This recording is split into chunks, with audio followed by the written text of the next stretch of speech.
Le cheval plaît beaucoup, c'est un vecteur de communication extraordinaire. Avant d'être un cavalier, c'était important d'être un horseman. Always put the horse before the personal ambitions. Vraiment un cheval incroyable. Voilà quelqu'un qui est champion olympique et qui n'est pas ordinaire. Se remettre en question et de se servir des défaites pour être meilleur après. Ce feeling, je l'ai eu directement avec Caleb. On fait du haut niveau, il y a le côté financier, c'est comme ça. Aller en compétition parce qu'il est bon, pas parce qu'il paye une table. Moi, je veux pas courir mes chevaux pour l'argent. If you can do it in a way that doesn't take too much out of your horses. Quand on voit l'évolution en 10 ans de temps, qu'est-ce que ça va être dans 10 ans ? Pouvoir motiver les jeunes à aller au bout de leurs rêves. Forme de très très bons compétiteurs. Je ne vais pas dire que ça forme des hommes de chevaux. Pour moi, les bons moments, ils sont à venir. Aujourd'hui, réussir sa vie, c'est avoir la vie que l'on souhaite. Comment devient-on le meilleur cavalier du monde ? Le CHI de Genève est décidément The Place pour rencontrer les numéros 1 mondiaux.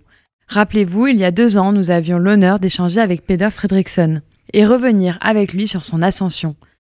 Cette année, c'est avec un autre Suédois et le nouveau numéro 1 mondial, Henrik von Eckermann, que nous avons eu la chance de partager cette interview inspirante, passionnante et tellement enrichissante. Henrik von Eckermann est de ceux qui ne laissent rien au hasard. Il est impressionnant de par son talent, ses succès, mais aussi sa vision. Voilà un sportif accompli, travailleur, juste, discret, réfléchi et ambitieux. Après avoir connu d'immenses succès avec une certaine Marie-Lou, il est devenu à la fois champion olympique et champion du monde avec l'incontournable King Edward. Fort de ses succès, le cavalier des écuries Sior trône sur le classement mondial, sans partage depuis août 2022, et rien ne semble l'arrêter. Le mantra d'Henrik est le suivant. Si tu ne prends pas de risque, tu ne peux jamais apprendre. Et si tu en prends, cela peut te challenger et te faire sortir de ta zone de confort. Tu as donc une chance de réussir et de gagner. Et c'est ça la vie pour moi. Cela en dit long sur la suite de cet épisode. Je vous laisse donc en compagnie du numéro 1 mondial actuel, Henrik von Eckermann. Cet épisode est soutenu par Dada Sport. Si vous avez été fidèle à Emene Ekestrian, alors vous savez que l'on avait reçu Caroline Boudier, directrice générale de Dada Sport, au tout début du podcast en 2019. L'occasion donc pour nous de revenir sur l'évolution de Dada au cours de ces 4 dernières années. Allez, je vous laisse écouter notre conversation avec Caroline Boudier. Salut Caro. Salut Léa, salut Lorelai. Merci beaucoup de nous recevoir dans vos nouveaux bureaux Dada Sport à Paris. Bon, ça fait 4 ans depuis qu'on a enregistré l'épisode. Tu faisais partie des tout premiers épisodes d'Emene Ekestrian. Donc pour tous ceux qui n'auraient pas écouté cet épisode, on vous invite à aller voir l'épisode numéro 3 d'Emene Ekestrian, donc avec Caroline Boudier, fondatrice de Dada Sport. C'est donc pour ça qu'on est là, puisque tu nous fais l'honneur, et on te remercie encore pour ton soutien depuis d'ailleurs autant d'années, donc de soutenir cet épisode avec Henrik von Eckermann, qui va suivre juste après cette petite discussion. Caro, ça va être compliqué de résumer, mais qu'est-ce qui s'est passé en 4 ans depuis 2019 chez Dada Sport ? Donc depuis 4 ans, il s'est passé donc le Covid, et après on a aussi beaucoup grandi. Beaucoup grandi d'un point de vue business, mais aussi d'un point de vue équipe. C'est-à-dire qu'on a triplé nos effectifs, ce qui est aussi un vrai challenge en soi, d'un point de vue purement managérial, trouver des profils qui matchent d'un point de vue des valeurs, avec lesquels on va aussi faire un temps dans la même direction, pour travailler pour les mêmes ambitions, et vraiment sur un partage de valeurs. Ça, j'en retire une vraie fierté d'avoir su trouver des profils qui sont alignés avec mes valeurs, avec les valeurs que je voudrais inculquer dans Dada Sport. Et du coup, on travaille tous à ça. Et du coup, c'est une vraie force aussi autour de la marque. Et je pense que ça se ressent. Autre point qui me semble crucial et une notion qui, chez Dada Sport, est primordiale, beaucoup de monde d'ailleurs, c'est la notion d'agilité. Donc, il y a eu effectivement les années post-Covid, enfin Covid plutôt très énergisante quelque part, de manière très paradoxale pour Dada Sport. Et à la fois maintenant on est en train de vivre une période qui est un peu plus compliquée, on le sait tous, la crise, il y a énormément de challenges, et voilà, ça c'est bien, on ne se repose comme ça jamais sur ses lauriers, et voilà, l'agilité, savoir s'adapter, se remettre en question, s'améliorer tout le temps pour être là où on ne nous attend pas. Aussi répondre aux besoins de nos clients et des besoins qui changent. C'est-à-dire que je pense qu'aujourd'hui, ce qu'on cherchait tous de manière un peu différente en 2019 ou 2020, ce n'est pas exactement la même chose. On donne d'autres sens à nos vies. Voilà, donc ça, je pense qu'il y a une notion d'agilité qui est assez... On a toujours été agile, mais qui est d'autant plus vraie aujourd'hui. Et enfin, depuis 4 ans, c'est un sujet qu'on commence à évoquer, mais c'est vraiment la nécessité de prendre conscience de notre impact en tant que marque textile, de notre impact environnemental et sociétal, et donc aussi faire en sorte de proposer une consommation plus raisonnée à travers des vêtements. Pour rappel, on crée des vêtements vraiment de A à Z, c'est-à-dire qu'on fait toute la conception, le design en interne, on source tout, on gère tous nos achats, etc. Donc on veut contrôler toute cette partie sourcing pour pouvoir proposer des vêtements qui sont plus éco-responsables. Alors, on ne va pas dire qu'on est bio, etc.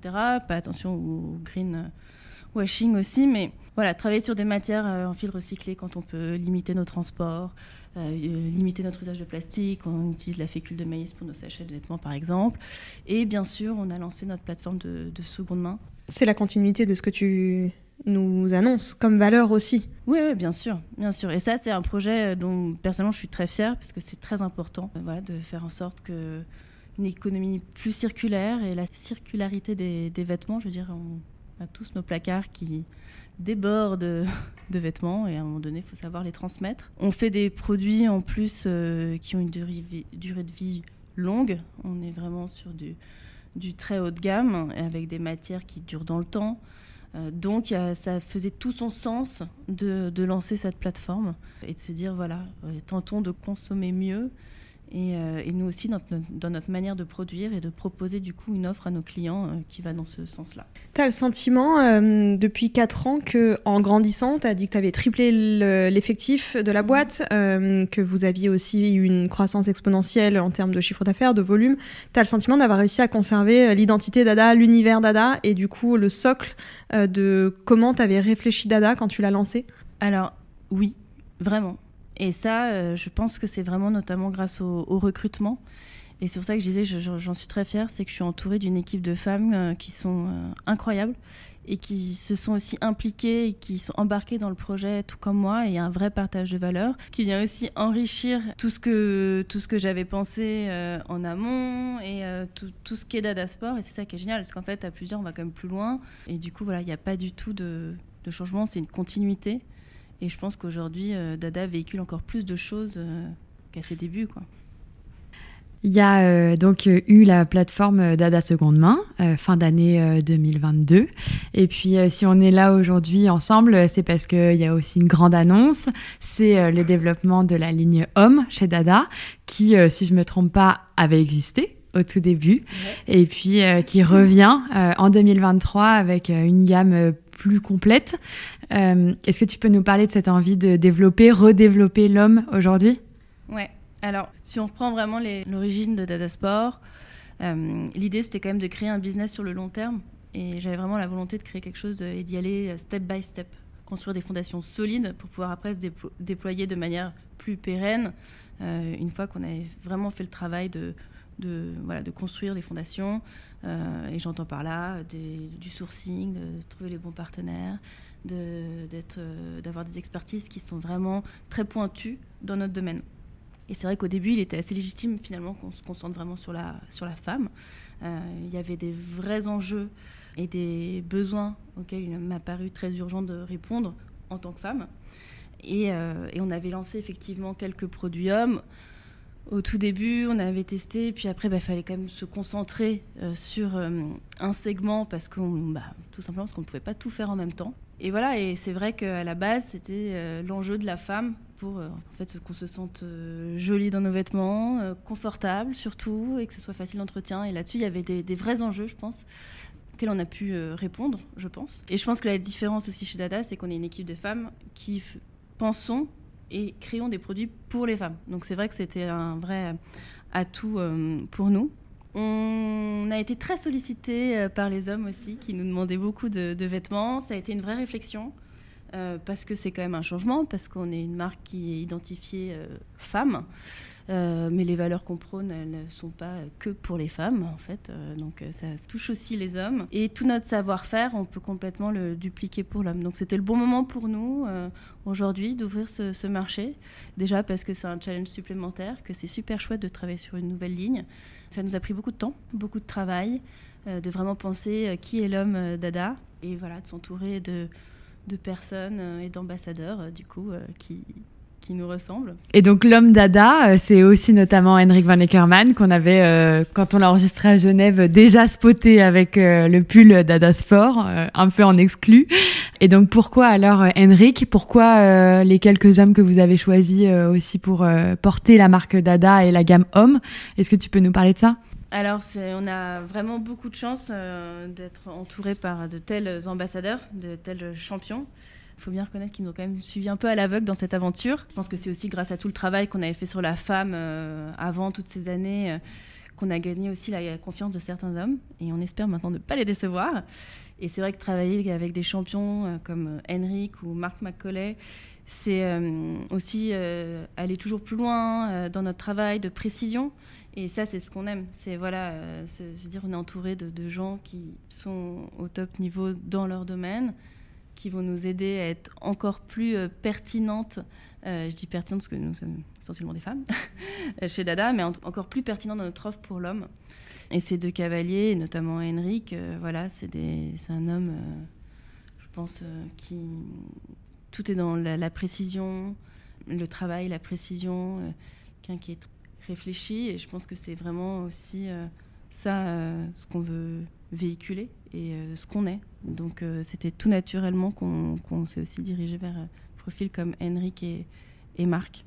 L'idée sur l'homme aussi, c'est de travailler en duo avec la femme. En fait, c'est aussi de montrer des vêtements qui sont, comme on le sait, notre vestiaire est assez versatile sur le côté cavalier et mode et quotidien, mais il y a aussi ce côté proposer un vestiaire qui plaise aux hommes, mais qui puisse aussi habiller la femme. Et ça, c'est aussi un challenge qu'on s'est lancé.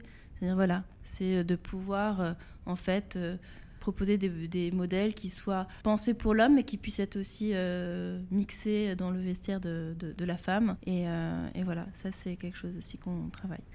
On a eu la chance de discuter avec toi il y a 4 ans. On fait ce petit update là pour voir où t'en es. Et est-ce qu'on peut avoir... quelques infos sur ta vision Dada pour l'avenir. Comment est-ce que maintenant que vous avez grandi, que les effectifs sont là, que vos bureaux sont bien installés, bien ancrés avec un showroom incroyable, qu'il y a une nouvelle gamme homme, une plateforme seconde main, comment est-ce que tu vois le développement Dada ? Est-ce qu'il y a encore des choses à aller conquérir, des points sur lesquels vous améliorez ou sur lesquels essayer d'aller innover ? Il y en a plein. Il y en a plein. La route est encore longue. En fait, il y a plein de directions pour répondre à ta question. D'un point de vue collection, on travaille sur plein de choses un peu nouvelles dont je ne peux pas vraiment parler pour le moment. Mais on les a vues dans le showroom. Peut-être pas tout. L'avantage aussi maintenant, c'est qu'on est une plus grosse équipe, donc on peut travailler de front sur plusieurs sujets et de manière encore plus précise, pointue, pour proposer toujours un vestiaire plus singulier, plus technique et répondre vraiment aux besoins des femmes et des hommes de chevaux. Et aussi après, il y a des collections sur lesquelles on travaille qui ne vont pas sortir tout de suite et dont on reparlera sûrement un jour. Il y a aussi après tout ce qui est business, qui est vraiment le développement international. Nous, on a choisi dans notre développement de ne pas aller trop vite et c'est vraiment un choix. Moi, j'ai vraiment à cœur de ne pas brûler les étapes. Donc, Dada se déploie à l'international beaucoup, mais on fait pas ça trop vite. On essaye de chercher des partenaires vraiment exclusifs pour travailler ensemble, proposer du coup une expérience client qui soit particulière. Et je pense que c'est ce qui fait aussi toute l'âme de la marque aujourd'hui. On a aussi plein de projets sur qu'est-ce qu'est Dada dans l'univers équestre, mais peut-être aussi qu'est-ce qu'est Dada en dehors de ces frontières-là. Donc voilà, on a énormément de projets et aussi après sur tout ce qui est la partie plus éco-responsable, circularité des vêtements qu'on a déjà un peu abordé, mais sur lequel il faut toujours travailler, toujours aller plus loin. On fait aussi un travail avec notamment la presse et faire aussi découvrir notre sport dans le monde de la mode. Et notamment, qu'est-ce qu'une cavalière, qu'est-ce qu'une femme qui est dynamique, qui court sans arrêt, qui gère son travail, sa vie de famille, son planning. ça aussi, c'est quelque chose sur lequel on travaille, c'est-à-dire moderniser l'image de la cavalière dans l'esprit du grand public. Ça, c'est une volonté aussi sur laquelle on essaye de travailler. Après, c'est vraiment les prémices. Mais c'est vrai que c'est quelque chose sur lequel on travaille. Enfin, moi, qui me tient vraiment à cœur, c'est de dire, OK, en fait, la cavalière, dans l'imaginaire commun, on a l'impression que c'est forcément une femme très classique, qui monte à cheval, qui fait pas forcément autre chose de sa vie. Et l'idée, c'est aussi de montrer, non, en fait, tu peux monter à cheval, être hyper moderne, être dynamique, avoir un boulot, tu cours tout le temps. Et en fait, c'est cette richesse-là, ce dynamisme. Et ça, c'est ce que représente Dada Sport, en fait. Donc ça, c'est quelque chose qu'on est en train de développer, sur lesquels on essaye de travailler aussi. Caro, on se reparle dans 4 ans ? Bah ouais, quand vous voulez, peut-être avant quand même. J'espère. Comme ça, je détourne un café. Au milieu de ton emploi du temps de femme Dada, du coup.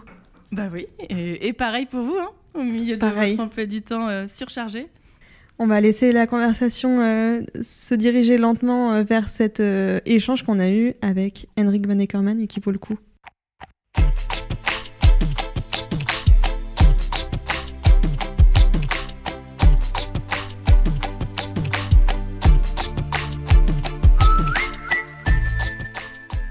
Hello Henrik. Bonjour Henrik, je vous remercie d'être ici, de votre présence. Nous sommes très très honorés de vous recevoir dans le podcast. Je ne suis pas sûre que nous aurions pu trouver un meilleur invité aujourd'hui puisque vous êtes champion du monde en individuel et champion olympique par équipe. Vous avez remporté le top 10 hier, je pense que c'est une excellente semaine pour enregistrer cet épisode avec vous, ici à Genève. Il y a un an, très précisément, même jour, même endroit, nous avions interviewé votre coéquipier, Peder Fredriksson, qui était à l'époque lui aussi numéro 1 mondial. Dans notre podcast, l'objectif est de dévoiler l'histoire de l'invité, de comprendre qui il est, de parler ensemble des sujets d'actualité et des préoccupations des sports équestres. Et nous savons que vous êtes aussi membre impliqué dans l'IJRC. Nous pouvons donc en parler aussi. Si je ne me trompe pas, et vous allez me le dire, vous avez commencé à prendre vos premières leçons d'équitation parce que vos parents vous emmenaient chaque année au concours de Göteborg. Aujourd'hui, vous avez 41 ans, vous êtes numéro 1 mondial, vous avez tous les titres dont un cavalier peut rêver. Et je pourrais continuer à énumérer une liste interminable de succès incroyables, comme hier ici dans la finale du top 10. Pourriez-vous commencer par prendre le temps de nous raconter votre histoire depuis le tout début et à travers les principales étapes qui vous ont conduite à la médaille d'or par équipe aux Jeux Olympiques de Tokyo?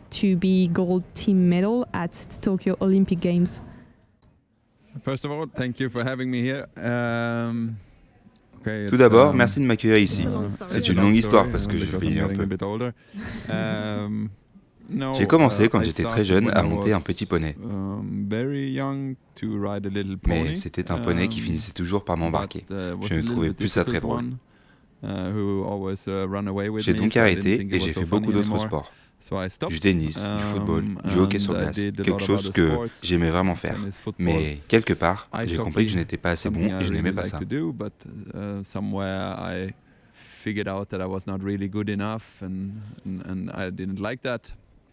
Alors, comme vous l'avez dit, mes parents m'ont toujours emmené au concours de Göteborg. Je suis né dans une ferme avec tous ces animaux. J'ai toujours aimé les animaux. J'ai toujours été là dès le premier jour. Et oui, nous allions tous les ans à Göteborg pour assister au concours. Et c'est quelque chose que j'ai vraiment, vraiment aimé et qui m'a inspiré.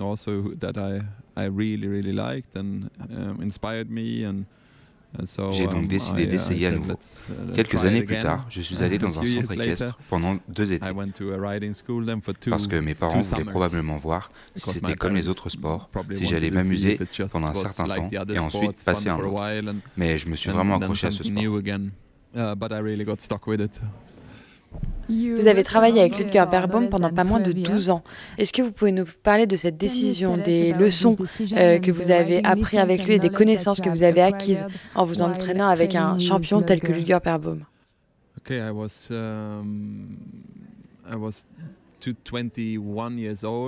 J'avais 21 ans.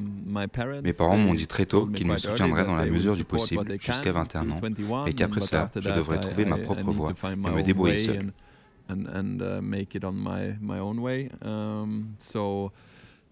J'ai donc essayé de me débrouiller seul pendant un an et demi, avec ma propre entreprise en Suède. Et ça allait. Mais il s'agissait surtout d'entraîner et d'éduquer de jeunes chevaux pour couvrir les frais. Et j'ai très vite compris que cela ne me mènerait pas à mes rêves, que cela ne m'amènerait pas au sport, que cela m'emmènerait à quelque chose de différent. À l'époque, quand j'étais très jeune et que j'allais à Göteborg, Ludger était depuis longtemps numéro 1 mondial. Je l'ai toujours considéré comme une idole.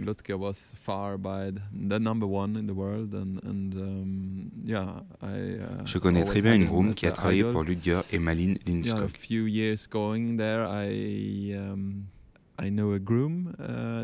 Et j'ai forcé à ce qu'elle demande si je pouvais venir. Je voulais juste venir, regarder ou autre. Je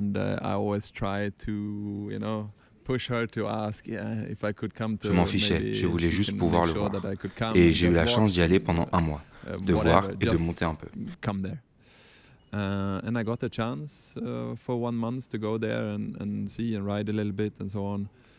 Et bien sûr, après ça, j'étais aux anges.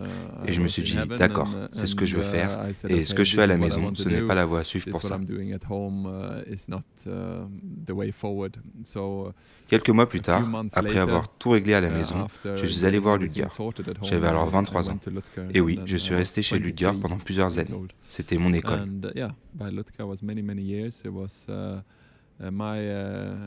Dans ce sport, il faut savoir tout faire. Il faut bien sûr être bon à cheval, mais il y a aussi beaucoup d'autres choses à faire. Vous devez surtout gérer vos chevaux dans tous les domaines. Vous devez savoir, vous devez connaître la façon dont un cheval fonctionne, les besoins avec les différents vétérinaires, tout ce qui concerne l'alimentation. Il y a tout un package.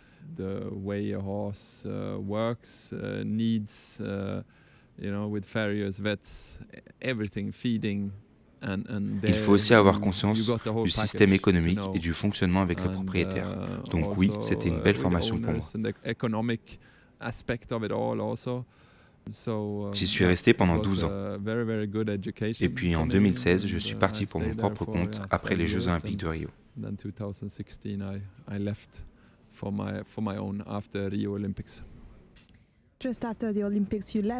Il y a quelques mois, l'année dernière ou peut-être même cette année, vous vous êtes installé à Bonn, en Allemagne.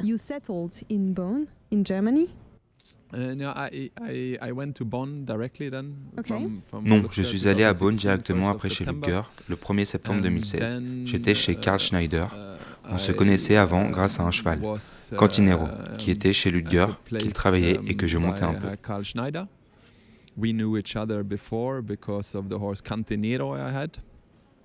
Quand j'ai dit à Ludger que je voulais essayer par moi-même, j'avais déjà l'image de ce que je voulais. Je voulais quelque chose de petit et quelque chose qui me permette de me concentrer sur le sport.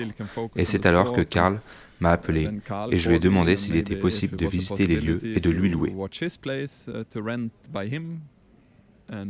Il avait également un ou deux chevaux qui pouvaient être intéressants. Je suis donc allé le voir et j'ai regardé l'écurie et je me suis dit que c'était ce que je voulais. C'était parfait. C'était petit, c'était facile. Et j'ai toujours été bien avec Karl, une personne vraiment facile à vivre, gentille et amicale.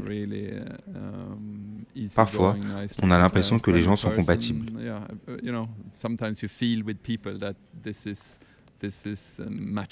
Et heureusement, Karl avait aussi Marilou, la jument avec qui toute l'histoire a commencé et qui a rendu beaucoup de choses possibles.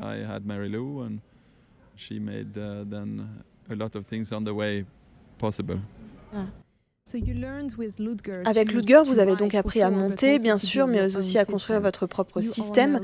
Vous êtes maintenant installé avec votre femme, Jannica, en Allemagne. Non, en Hollande.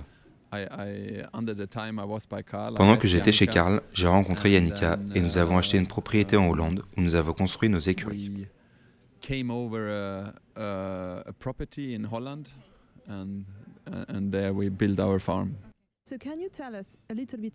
Est-ce que vous pouvez nous parler un peu du système que vous avez construit là-bas? L'écurie est assez petite, comme vous nous l'avez décrit, et c'est très important pour que vous puissiez vous concentrer sur le sport.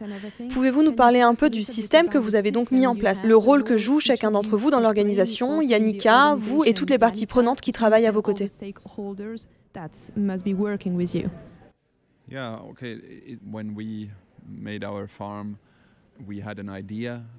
Lorsque nous avions acheté la ferme, nous avions envie d'avoir une écurie avec nos chevaux de concours. Nous avons donc désormais une écurie de 14 box pour nous deux. Nous ne voulons pas en avoir plus. Je ne veux pas agrandir et avoir beaucoup de cavaliers et de chevaux, et je veux rester petit. Je suis un peu maniaque du contrôle, donc je veux avoir la main sur tout et ne pas sentir que quelque chose m'échappe. Donc, de cette façon, je voulais garder une structure à taille humaine.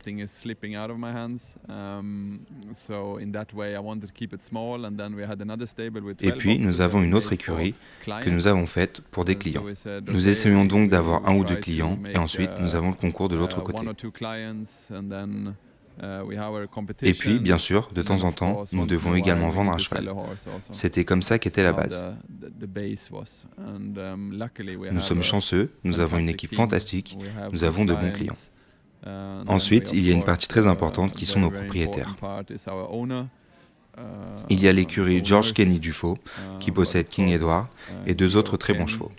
Et puis, j'ai la fille de Glamour Girl, qui appartient à Robin Parksley. Puis, mon élève, Evelina Tovic, elle est à mes côtés depuis 5 ou 6 ans maintenant. Elle m'a toujours suivi et elle est maintenant dans mes écuries.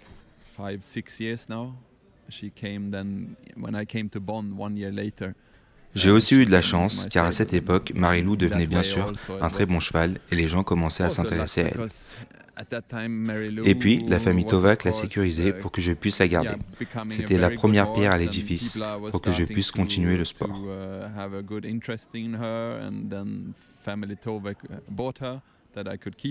Car à la fin, sans Marilou ou King Edward, je ne serais probablement pas assis ici devant vous. C'est donc très important et c'est quelque chose dont je serai toujours reconnaissant. So that's very, very important, and that's something I'm always be grateful for.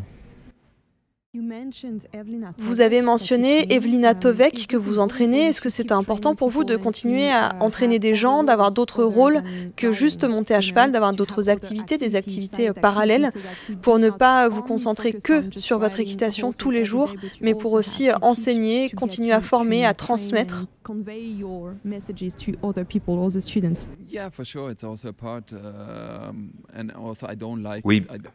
Oui, bien sûr. C'est aussi un élément que j'ai toujours voulu conserver. J'ai toujours dit que je ne voulais pas monter du matin au soir. J'ai l'impression que mon corps est arrivé à un point où il faut que je fasse attention. Je veux être à 100%. Je monte donc un peu moins, mais je me sens toujours motivé et j'y mets toute mon énergie. Et bien sûr, avec un élève, j'aime vraiment pousser et voir ce que je peux accomplir. Mais bien sûr, cela a aussi un intérêt financier. Il faut toujours avoir de l'argent, car dans ce sport, il n'y a rien de sûr. Un jour, soudainement, ton cheval ne va plus et tout s'arrête. Donc, j'essaye de construire une économie sûre autour de tout cela.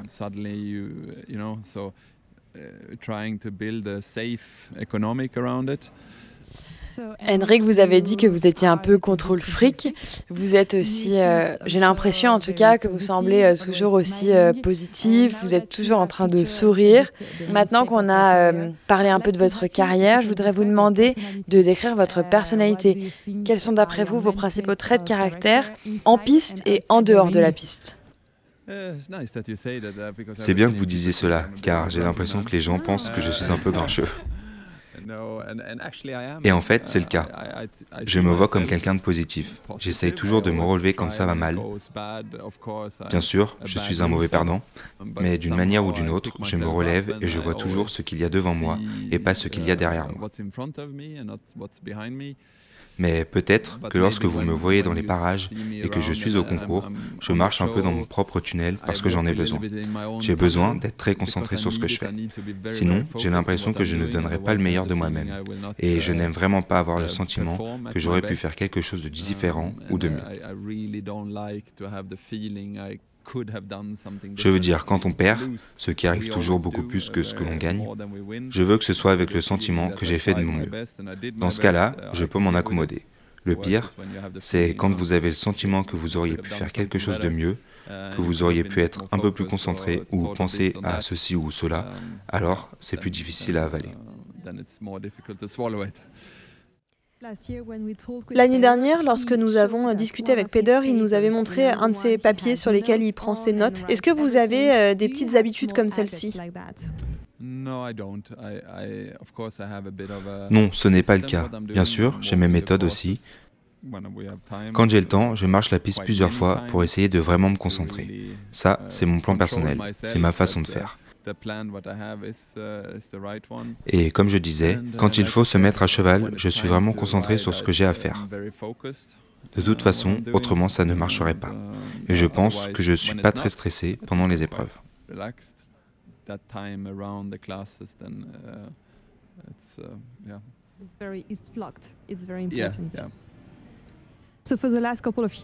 Ces dernières années, vous avez notamment performé avec un cheval très singulier. Nous pourrions parler de lui pendant des heures. King Edward a remporté hier encore le top 10.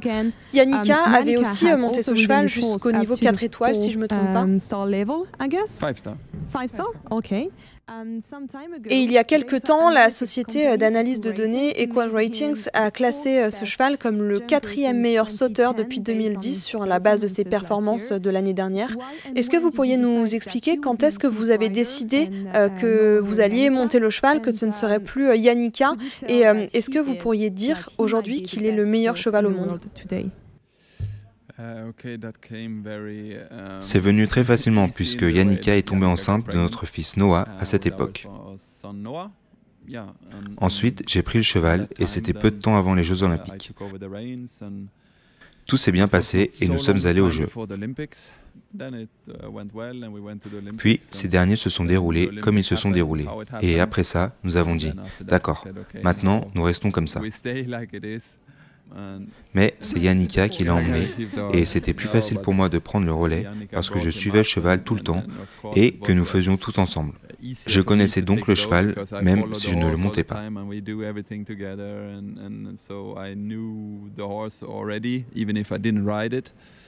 So is he the best horse in the world? Oui, non, après tout, je dois dire que je ne serais pas surpris que ce cheval soit le meilleur cheval de tous les temps, pour être honnête. Je touche du bois, il doit rester en bonne santé. Il a encore 12 ans et tout ce qu'il a déjà accompli. Et je crois que si tout reste sain comme c'est le cas maintenant, il pourra accomplir encore beaucoup de choses.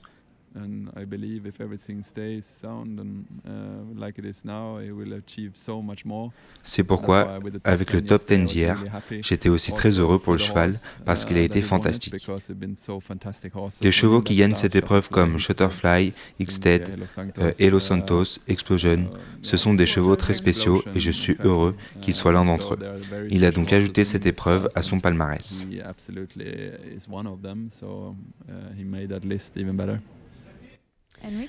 Henrik, est-ce que vous pourriez nous parler de Zara ? C'est une jument qui a été formée par Thomas Lévesque, qui est un cavalier régional, et elle montrait déjà de très très bonnes qualités sous sa selle. Comment est-ce que vous aviez pu prédire de cette jument, de Zara, quand vous l'avez vue courir à Lyon, j'imagine, qu'elle pourrait se défendre parmi les chevaux du meilleur niveau ? Quelles sont les qualités que vous avez remarquées chez elle à Lyon ? Bon, en fait, on ne peut pas vraiment savoir avant qu'il ne le fasse. On peut qu'espérer, mais l'espoir est important. Vous devez croire en votre cheval. Si vous ne croyez pas en vos chevaux, cela ne marchera certainement jamais. C'est une jument et elle a un esprit combatif inné. Pour moi, c'est très important chez les chevaux parce qu'ils doivent aimer ce qu'ils font et elle essaye toujours de le faire de la bonne manière. Et c'est primordial en fait. Mais en réalité, il faut observer pour savoir jusqu'où ils peuvent aller. Au final, on ne le sait que quand on le voit.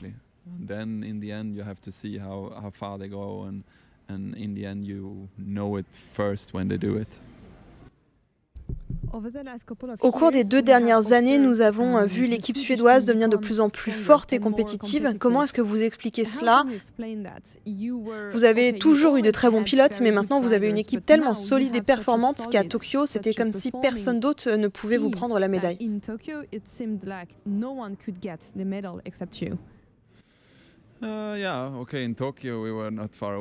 Oui, c'est vrai. À Tokyo, nous étions pas loin de manquer la médaille, mais nous étions très forts.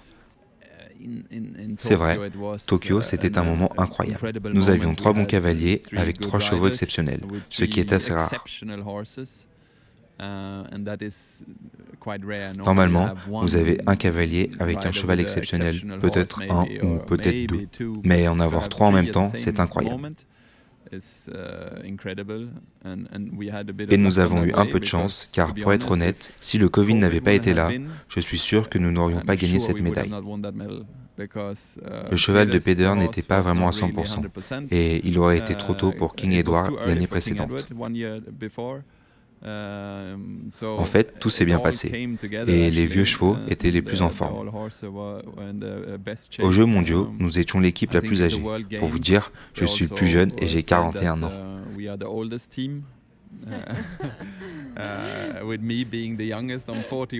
Je crois vraiment que dans ce sport, on a besoin de beaucoup de choses, mais c'est un avantage d'avoir beaucoup d'expérience.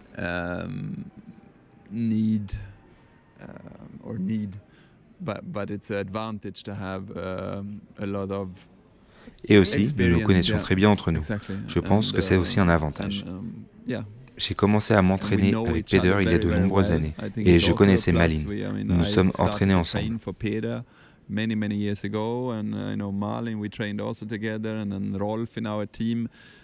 Et puis Rolf, dans notre équipe, en réserviste. Il a aussi joué un rôle très important. Même s'il ne montait pas, il m'a aidé tout au long des Jeux Olympiques et m'a donné un sentiment de sécurité.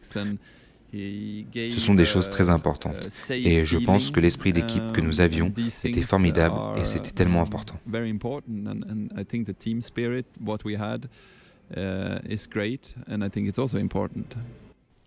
L'esprit d'équipe, ce serait donc un peu la recette secrète pour devenir un cavalier suédois talentueux? Il n'y a pas de recette magique, mais ce sont des petits détails qui, tous ensemble, forment le package.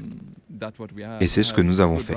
Nous avions de bons cavaliers, un bon esprit d'équipe, une bonne organisation, une bonne équipe autour de nous, de bons propriétaires. Toutes ces choses sont très importantes. Et dans notre sport, de nos jours, il y a tellement de petites choses qui peuvent faire la différence. Lorsque nous sommes allés à Tokyo, nous n'avions qu'un seul objectif, gagner. Et je pense que c'était une vraie détermination. L'objectif d'y aller pour gagner et rien d'autre. Nous étions très préparés à tous les scénarios possibles. Le barrage, qui va en piste, qui n'y va pas, qui commence. Nous étions très préparés parce que nous avions le sentiment d'avoir perdu les Jeux mondiaux contre l'équipe américaine 2 ou 3 ans auparavant, quelque chose comme ça. À ce moment-là, nous n'étions pas aussi bien préparés. Nous nous sommes dit « Oh, le barrage, on fait quoi maintenant ?» Et nous avons manqué la médaille. J'ai eu l'impression que si nous avions été un peu plus préparés, nous aurions peut-être pu faire mieux. Nous étions donc très structurés et je crois que ces petits détails ont fait la différence.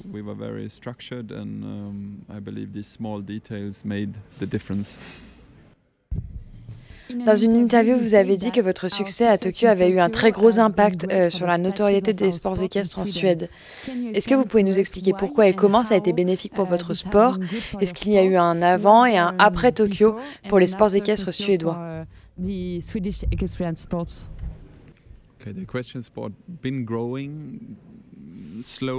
les sports équestres se sont développés progressivement au fil des années. Nous avons eu de grands cavaliers comme Malin ou comme Rolf qui ont connu de grands succès. Mais je pense que les Jeux Olympiques ont peut-être été un tournant. C'était le dernier sport des Jeux. Je crois que c'était un dimanche matin en Suède. Il n'y avait rien d'autre à la télévision. Il pleuvait dehors. Donc tout le monde était chez soi et savait qu'il y avait la finale et tout le monde la regardait. Même des gens qui ne connaissaient pas du tout l'équitation regardaient. Et d'une certaine manière, ça les a certainement inspirés et ils ont dû penser que c'était amusant à regarder.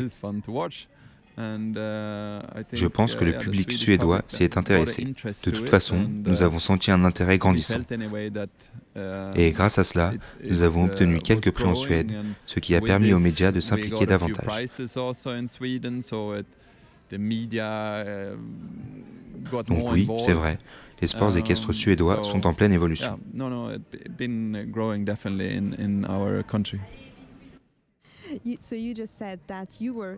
Vous venez de dire que vous étiez donc l'équipe la plus âgée, mais est-ce que vous avez aussi une jeune génération de bons pilotes qui arrivent, qui pourraient devenir les prochains champions du pays? Est-ce que vous essayez, ou plutôt est-ce que votre fédération essaye de construire la génération à venir, comme on peut le voir ici en Suisse?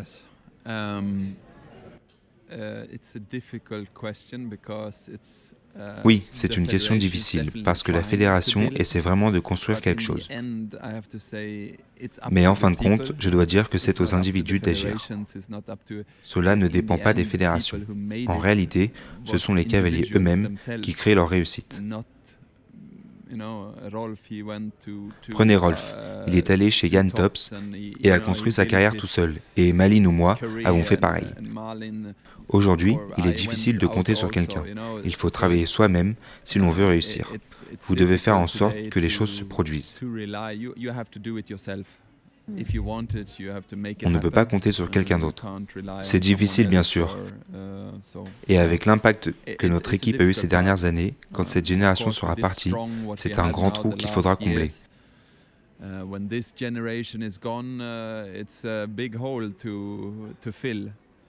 Nous espérons qu'il y aura une relève. C'est l'avenir qui nous le dira. Il y a des pays, bien sûr, que l'on regarde et dont on s'inspire vraiment, comme l'Angleterre. Ils ont aussi quelques très bons jeunes cavaliers, je dirais. Ce n'est pas le cas chez nous, je ne le vois pas comme ça. Et la Suisse aussi, oui, on verra.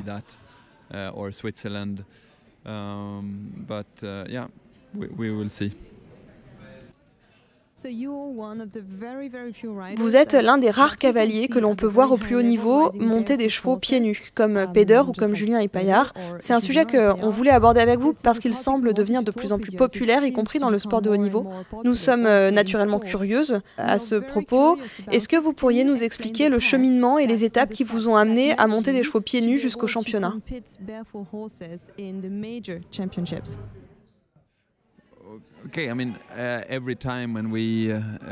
Oui, en fait, pour commencer, à chaque fois que je suis avec les chevaux, je regarde chaque cheval comme un individu à part entière, et chaque cheval a sa propre histoire à raconter. C'est ainsi que j'essaye toujours de voir ce qui est nécessaire pour chaque type de chevaux. J'essaie toujours de comprendre les besoins propres à chaque cheval, et bien sûr, nous essayons de leur apporter le meilleur niveau de bien-être possible.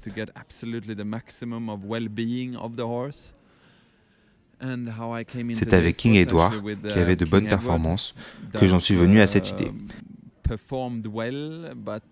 Car même si les performances sont bonnes, on a parfois des doutes ou le sentiment que quelque chose n'est pas vraiment comme il devrait être ou pourrait être mieux. Avec lui, ce qu'il s'est passé, c'est qu'il se décalait toujours un peu sur le saut. Il avait toujours une réception un peu délicate sur les obstacles plus hauts. J'essayais donc toujours de trouver la cause.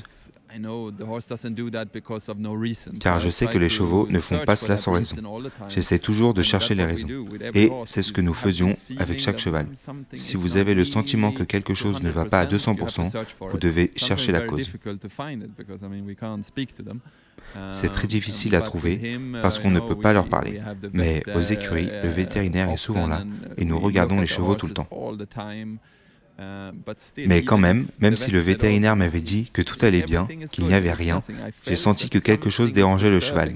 Et puis quand j'étais à Doha, il y a 2 ans et demi, quelque chose comme ça, il a sauté le premier jour et j'ai eu à nouveau ce sentiment que quelque chose dérangeait le cheval. Mais je n'arrivais pas à identifier les raisons exactes. Puis, Julien Epaillard se promenait et j'ai vu qu'ils étaient pieds nus. Comme je suis très curieux lorsque je vois quelque chose, j'y vais et je demande. Parce que je pense qu'il y a toujours une marge de progression dans tout ce que nous faisons. Même si nous avons des entraîneurs et tout un staff, personne ne peut dire qu'il sait exactement comment les choses doivent être. Il y a des choses que nous devons découvrir au fil du temps, et quoi qu'il en soit, j'ai été curieux à ce sujet et j'en ai parlé avec lui. King Edward était souvent un peu sensible des pieds, donc ce qu'on faisait, c'était de le déferrer et de le laisser pieds nus pendant un certain temps pour que les pieds se rétablissent. Puis on remettait les fers. Alors j'ai dit ok, mais pourquoi le referrer s'il se porte bien sans? Vous savez quoi? On va déferrer et voir ce qu'il se passe. Et je dois dire qu'entre les deux compétitions, comme il y avait d'abord le concours d'Al-Shakab et ensuite le global une semaine plus tard, entre les deux, j'ai dit ok, on enlève, je le monte quelques jours comme ça et je vois comment il réagit. Et je dois dire qu'à partir du deuxième ou troisième jour, le cheval s'est senti beaucoup plus libre. J'ai fait quelques petits sauts d'échauffement et le cheval s'est senti plus libre, il s'est senti mieux.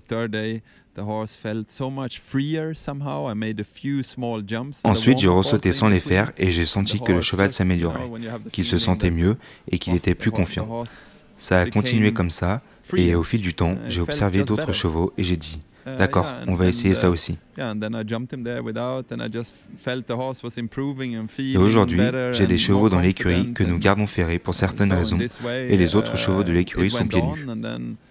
By time, I looked at other horses and said, okay, this we try with that, and okay, now today I have one horse we choose in the stable because of some reasons, and the rest is barefoot.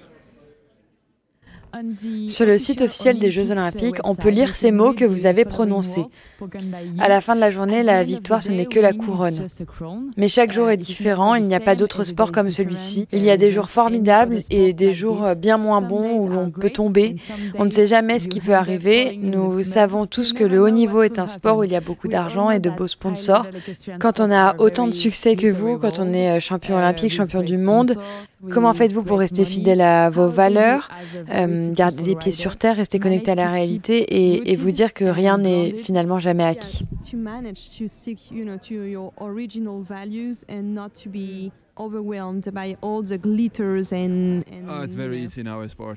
C'est très facile dans notre sport, je pense, parce que, comme vous le dites, c'est un travail que nous faisons 7 jours sur 7.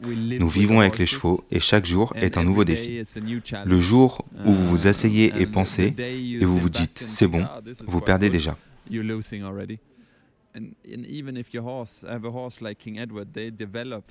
Et même si vous avez un cheval comme King Edward qui se développe, il faut faire très attention à ce que l'on fait et suivre les chevaux comme ils réagissent. Il faut faire très attention à ce que l'on fait et suivre les chevaux, comment ils réagissent, ce qu'ils font, parce que les chevaux changent et vieillissent comme nous vieillissons. Et il faut vraiment essayer d'avoir une longueur d'avance sur les choses qui peuvent arriver. Je pense donc que c'est très facile pour être honnête. Comme je l'ai dit, la victoire est le couronnement de tout. Mais pour moi, le chemin, c'est la partie fantastique. Quand je pense au championnat du monde, comme nous avons commencé ce voyage après les Jeux Olympiques, et d'accord, c'est notre objectif, nous faisons un plan, c'est comme ça que nous allons le faire et nous le suivons. Et bien sûr, en chemin, il y a quelques petits contretemps auxquels il faut s'adapter. Mais l'histoire s'est déroulée comme nous le voulions, et c'est ce que j'emporte avec moi. Et c'est ce qui est intéressant. Je dois dire que j'ai monté, je dirais, des centaines de chevaux au cours de ma vie, mais ils sont tous différents. Et vous rencontrez toujours un nouveau problème que vous n'avez jamais vu auparavant. Il ne faut pas que vous montiez les chevaux de la même façon. Tout le monde est différent. Et je crois en cela. Nous devons nous adapter aux chevaux. Et bien sûr, nous devons avoir une ligne de conduite. Mais vous devez vous adapter aux individus, à leurs besoins et à leur bien-être pour réussir. Et c'est ce que j'aime vraiment faire, comprendre ces petits détails.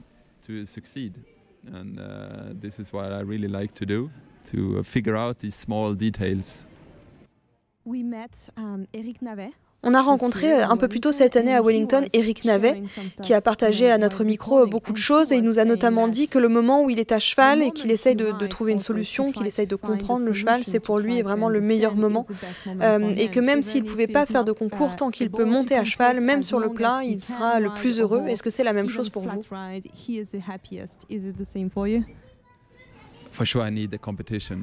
C'est certain, j'ai besoin d'aller en compétition, de l'adrénaline, et c'est ce qui me motive. Mais c'est ce que nous faisons tous les jours. Et comme je l'ai dit, le chemin est long, mais on a envie de voir les résultats au bout du chemin. Ce chemin qui mène jusqu'au bout du tunnel est vraiment satisfaisant. Comme ici, le top 10 d'hier. Après les championnats du monde, j'ai fait un nouveau plan. J'ai dit, d'accord, on ira à Prague, et ensuite, ce sera le top 10. Voilà les objectifs que je me suis fixés.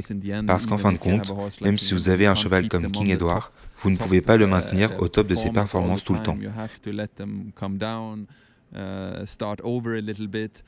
Il faut les laisser souffler, repartir un peu à zéro, puis améliorer un peu leur performance. Je ne crois pas que l'on puisse maintenir les chevaux au sommet de leur performance tout le temps. Il faut leur permettre de faire des erreurs. Alors oui, le chemin vers ce top 10 d'hier que j'ai gagné à nouveau a fonctionné comme nous le voulions, et c'est un sentiment vraiment très plaisant. And it's a very satisfying feeling. Lorsque nous nous sommes entretenus avec Peder l'année dernière, il nous a confié que devenir numéro 1 mondial avait été son objectif principal au cours des dernières années. Mais il nous a également dit que sa famille et sa vie personnelle étaient aussi très très importantes pour lui. Devenir numéro 1 mondial, c'était un objectif, c'était votre goal ultime.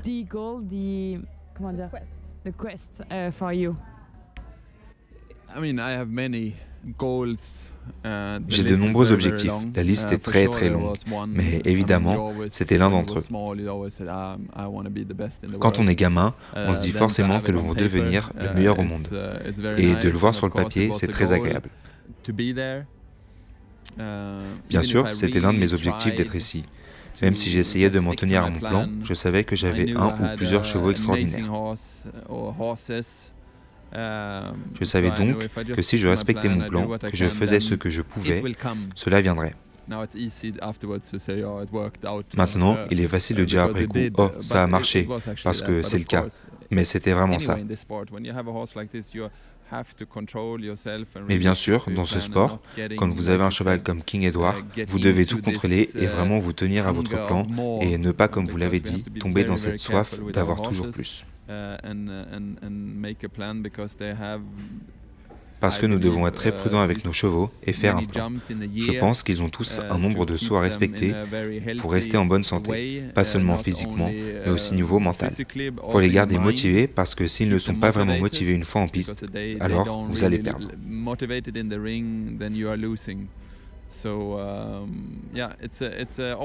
Donc oui, c'est toujours un équilibre délicat. C'est ce que je dis toujours. Amener un cheval au niveau du Grand Prix n'est pas si difficile si vous savez monter un peu.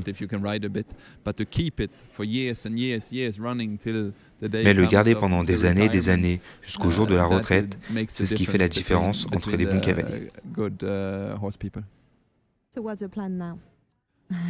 Savoir dire quel est votre plan pour le lendemain. Et là, demain, c'est le jour du Grand Prix ici à Genève. C'est notre objectif. Et puis, c'est fini pour King Edward pour cette année. L'année prochaine, l'objectif principal sera la finale de la Coupe du Monde.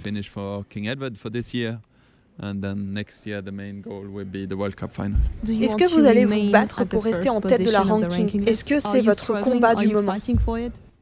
Je mentirais si je disais non, je ne veux pas être le numéro 1 mondial, je m'en fiche. Mais en même temps, j'ai de très bons chevaux en ce moment. J'ai un piquet qui est vraiment fantastique. Quelques chevaux de 9 ans qui deviendront mûrs l'année prochaine. Ils ont très bien évolué. Comme Ileana, elle a sauté 3 épreuves 1m60. Elle a été 4e, 4e et 5e. J'en ai une autre ici qui s'appelle Calici, âgée de 9 ans, qui a également fait un classement sur 1m60. J'ai Zara, qui a 9 ans, avec qui j'essaierai de sauter la Coupe du Monde à Londres. Et puis bien sûr, King Edward. Et puis il y a aussi Glamour Girl. Elle gagne des épreuves incroyables. J'ai donc un très bon piquet de chevaux, et avec ce genre d'écurie, il devrait être possible de continuer à être numéro 1. Mais j'avance au jour le jour, et j'essaye de prendre les choses au fur et à mesure, semaine par semaine et compétition après compétition. Une dernière question, vous avez été champion olympique, vous êtes maintenant champion du monde, numéro 1 mondial, vous avez une femme formidable, Yannicka, qui est elle aussi une incroyable cavalière, vous avez également un fils, Noah. Avec tout ça, est-ce que vous avez encore des rêves? Oh, I have many dreams. There's so many things. Oh, j'ai beaucoup de rêves. Il y a tellement de choses à faire. Mais je dois dire que ma vie a beaucoup changé avec la famille que j'ai maintenant. C'est fantastique et j'essaie vraiment d'en profiter parce que je sais que la situation dans laquelle je me trouve est unique.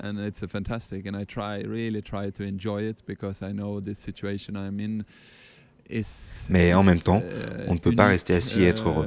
Il faut, d'une manière ou d'une autre, continuer à avancer. Mais non, je profite vraiment de ma vie et je suis vraiment reconnaissant de ce que j'ai et je continue d'essayer. Enjoy my life and I'm really thankful what I have and I keep on trying. Thank you very much. Thank you. We wish you the best of luck for tomorrow's Grand Prix. Thank you.